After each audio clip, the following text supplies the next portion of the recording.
Today on Market Fare, we visit Scooter's Bar and Grill in Lidditz. In addition to their restaurant and bar, the covered patio is open for dining year-round. From burgers and wraps to seafood and steaks, Scooter's offers a variety of delicious dishes.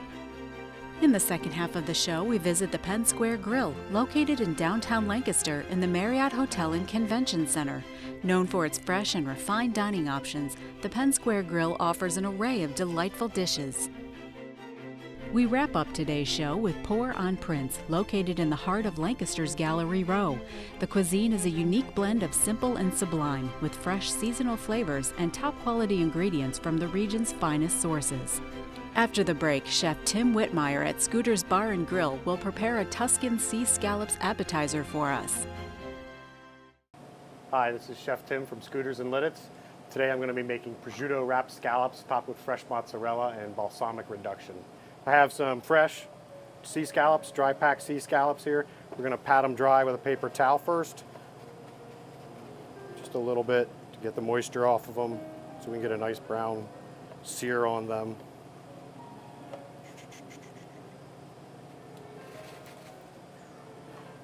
Fresh or prosciutto ham, I'm going to cut it in half.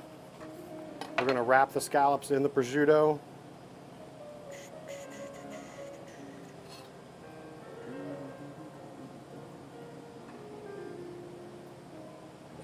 And then when we sear this, the prosciutto is going to turn out like bacon wrapped around the scallops.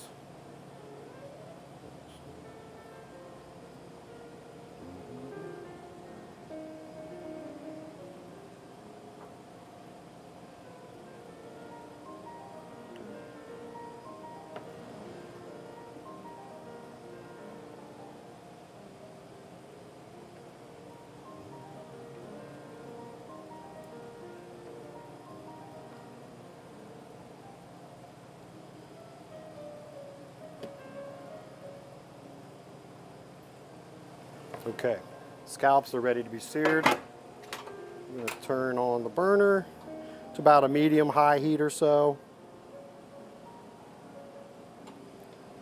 Take a little bit of olive oil.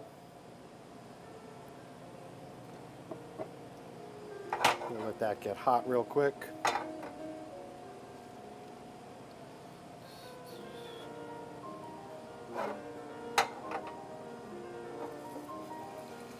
And we're going to sear them for probably about 3 minutes per side or so.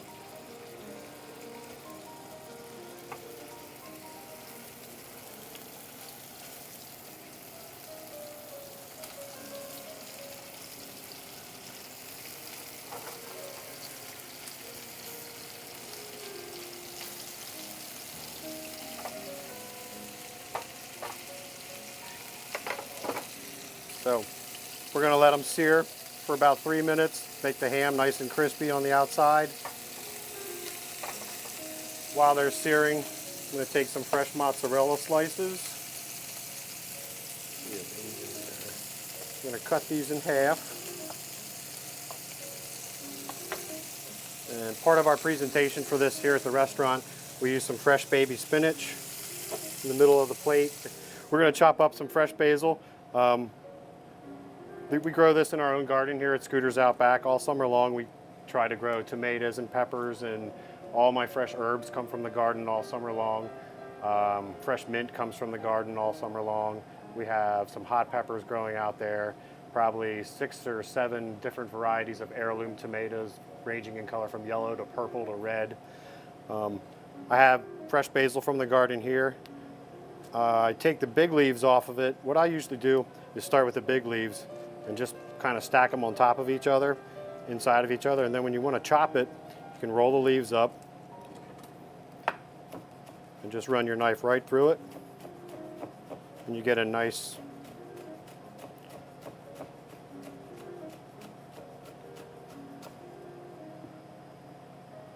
chopping out of there.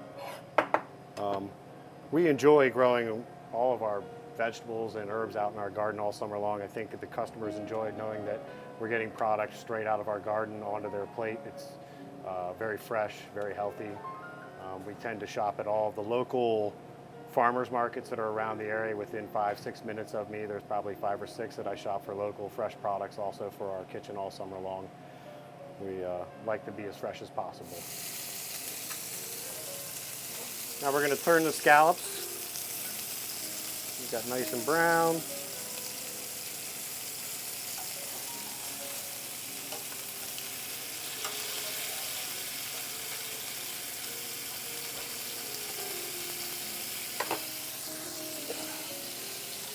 What I'm going to do to help them cook is I'm going to cover the pan. It'll give them an extra fast cooking.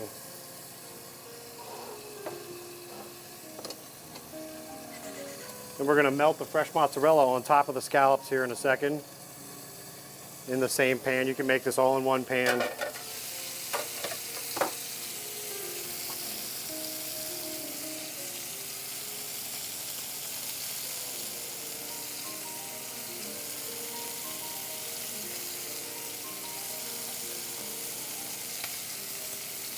They're trying to push the mozzarella onto the scallop and bend it so it sticks to it and it doesn't fall off.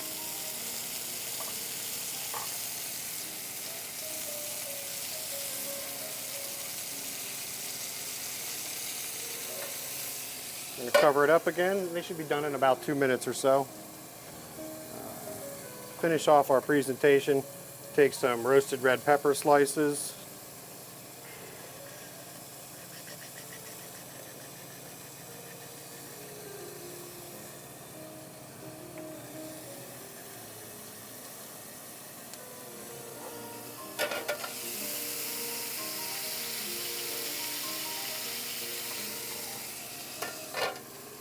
So about another minute or so, and this should be ready to go.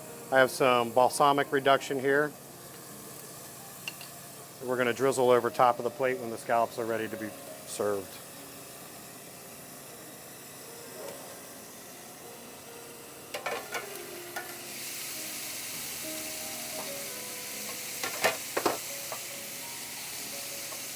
The cheese is almost melted.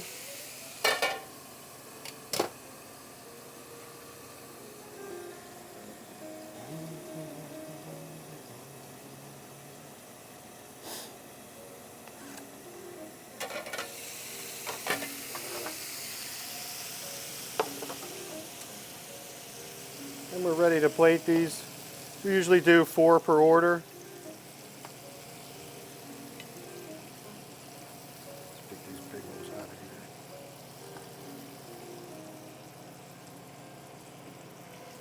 here. We take a little bit of balsamic drizzle.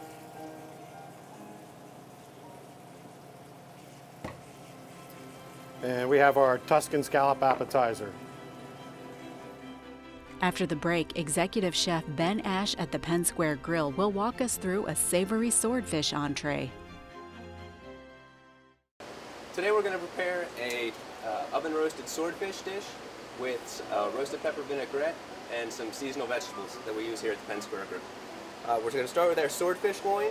We have a large piece here. This comes from a much larger fish, but people ask me all the time how to, I get a lot of questions about breaking down fish. And so what we're going to do with this is we're looking for the eye of the loin right here, this nice piece that runs through here. If you have a big piece of fish like this, it's almost like a tracing mark here that you can work with.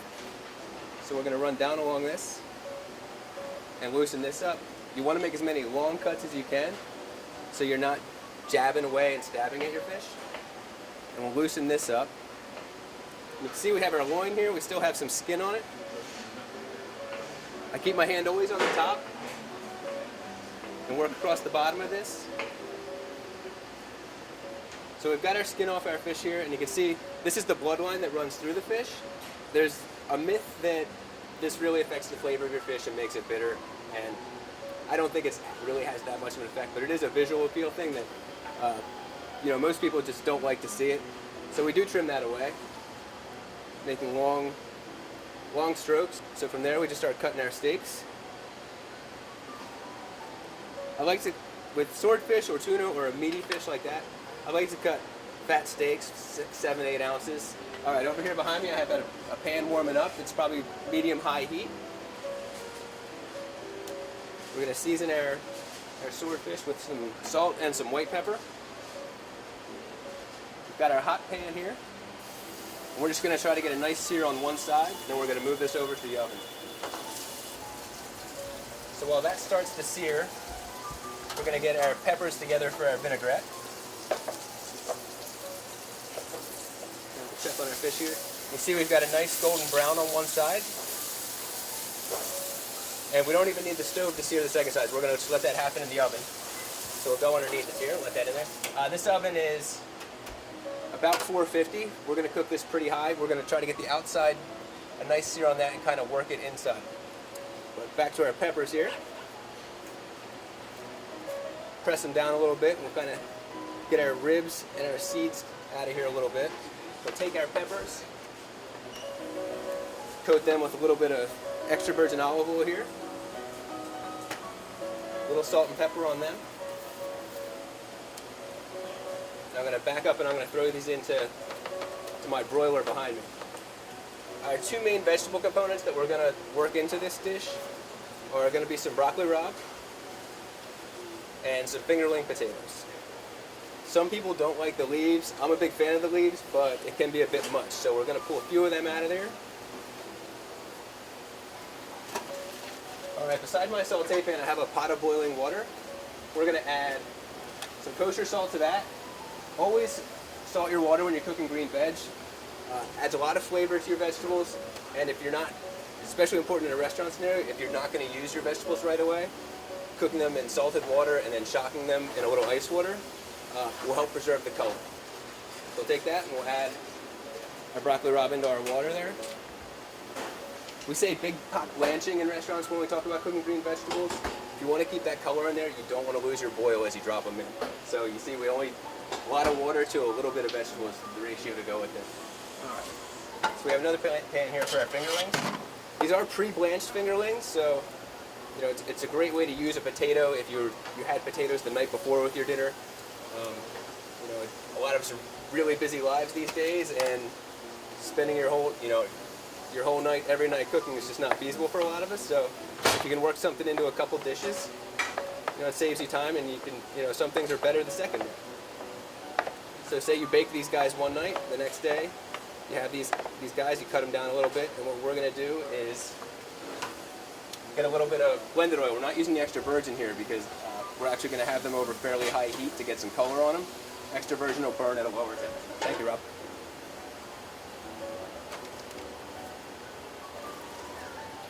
So we're going to get our potatoes in there in a single layer. We're going to let them sit for a little bit. So we want to try to get them to be a little crispy. You know, a secret to a good dish, one of the secrets to a great dish is texture. And you don't want everything to be the same mushy texture. So if we get a crispy edge on these, it's going to add another element to our dish here. For our broccoli rabe, when you're trying to figure out how it's done, just touch the tips of it. If it feels like cooked broccoli, that's kind of what you want. So we're going to be using this momentarily to finish the dish, so we're not going to shock it. We're just going to let it hang out here for a couple minutes. So what we're then going to do is take all of our peppers, go right into our blender here.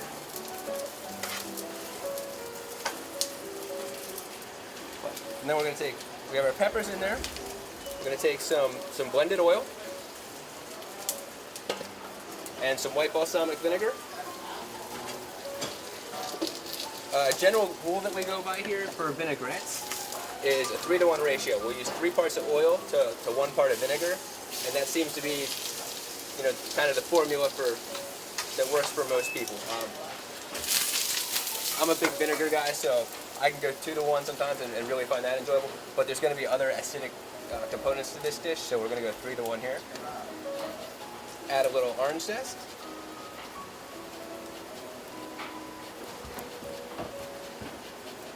We use a lot of citrus here in this, pretty much through all the seasons of the year, just because it adds a bite and a lightness to a lot of dishes. You know, we try to be current with the health trends going around, and we've really gotten away from the amount of butter that we're using in our dishes here. This dish we're preparing today doesn't have any butter in it.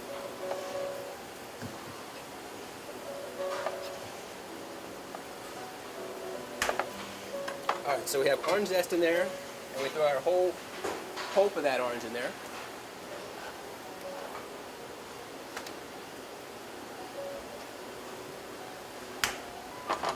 Check on our fish real quick before I blend this up. And that's about where we want to be. People kind of ask me, what's the tell? What are you looking for when you're trying to tell if your fish is, a medium temperature, a somewhat cooked but not fully cooked temperature? And we've come up with a term around here that we use, Nerf soft. Like when you're a kid and you're playing with a Nerf football or a Nerf dart, that little bit of give that it has seems to be something that we all can kind of relate to when we're testing something. We just kind of give a little squeeze and we go with that.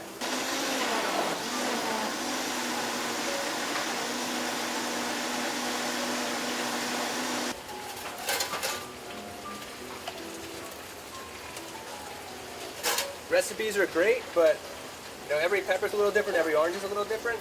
So you have to be willing to make it. You have to constantly taste your food to make adjustments.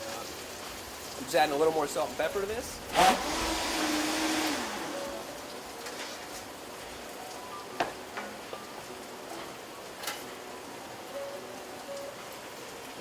And that's what I'm looking for there. Right amount of bite, right amount of pepper flavor. Now we're ready to finish this up. So our potatoes, you can see we have a nice golden brown edge on some of these guys, and then the backside of some other ones. So that's going to be our crispy component.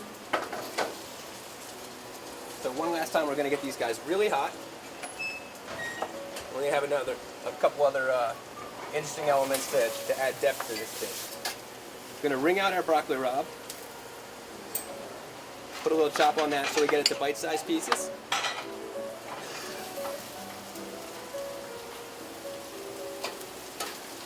Some baby heirloom tomatoes that we're going to leave whole and just throw in this, and they'll warm up and you get that kind of exploding in your mouth tartness with them.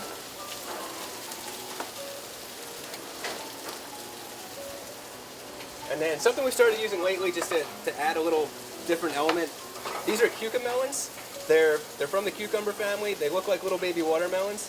When they're fully in season and developed, they'll have a taste that's like a cucumber with a hint of lime to it. These are a little immature, so what we've done is we've added some Persian lime oil and some lime zest to it to kind of help them get to the flavor that we want. So we're going to add them, warm them through.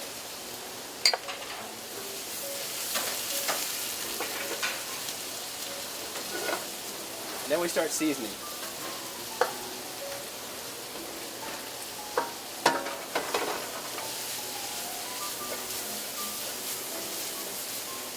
I'm going to add a little olive oil to this.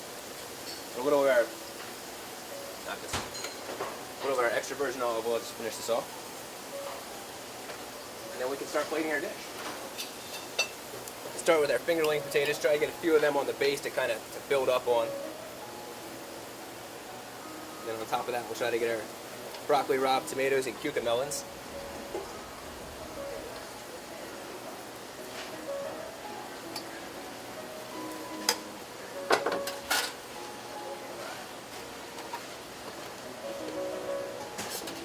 Alright, so we have our roasted pepper vinaigrette with some orange in it. We're going to wring our vegetables with that.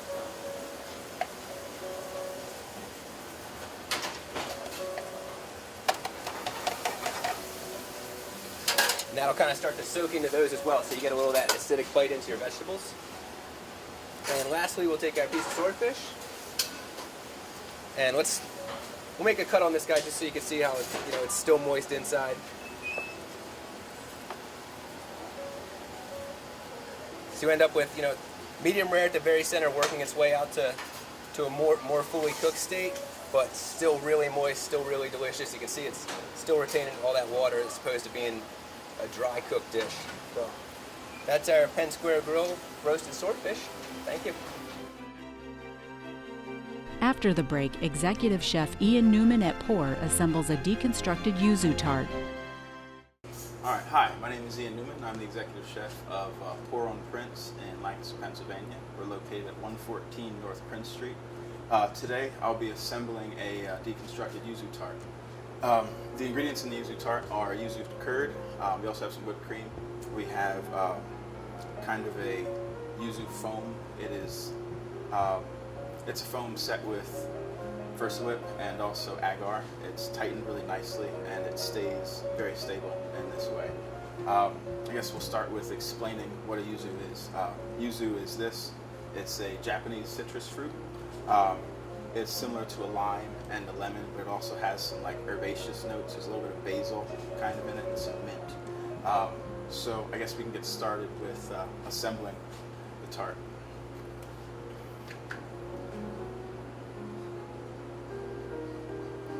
This is the yuzu curd here, and then since this is a deconstructed plating, we are kind of having fun with the space on the plate.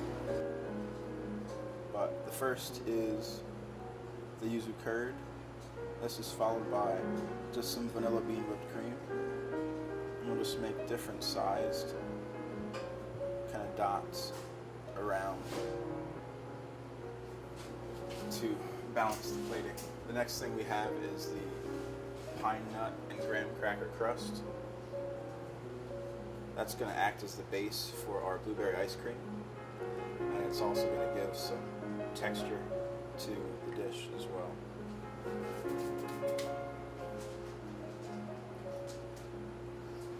Alright, the basic premise and recipe for the crust is from the French Laundry Cookbook. That is it's pretty much like the Bible for most cooks. You can find anything in there for appetizers, for desserts, for everything in between. Thomas Keller is kind of a big influence for myself as well as most cooks that I know. These are little slices of yuzu that we're going to plate on here. It's just sliced on a Japanese mandolin, which you can find at most Asian stores. There's a couple here in Lancaster. There's the Vietnam market, as well as the other one that I can't remember the name of. It's a smaller market. It's really nice. Also, we're going to do some fresh New Jersey blueberries on here. These have a little bit of acidity, as well as the standard blueberry sweetness. The combination of blueberry and citrus fruit is really nice. My grandmother and I went to a restaurant when I was a kid, and they had this dessert from Sweet Streets. It's called lemon blueberry jazz, and it's kind of been an important combination for me since then. I guess we'll do ice cream first.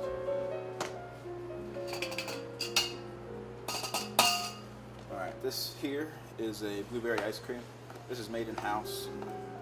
If you needed to make a substitution on this, you could use vanilla ice cream, you could use kind of Cool Whip, anything kind of in that general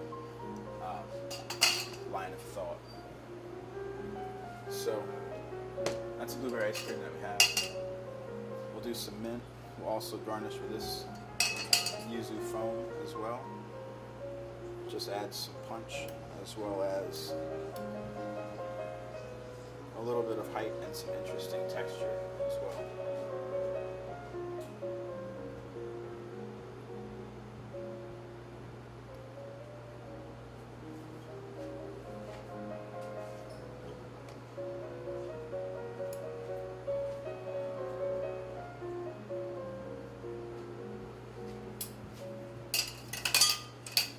So that's the yuzu foam, yuzu curd, and then we have also some French macaroons. They are mixed with a little bit of green tea powder and some yuzu zest, and that is just going to give us a nice bit of height and some crunch to the plate.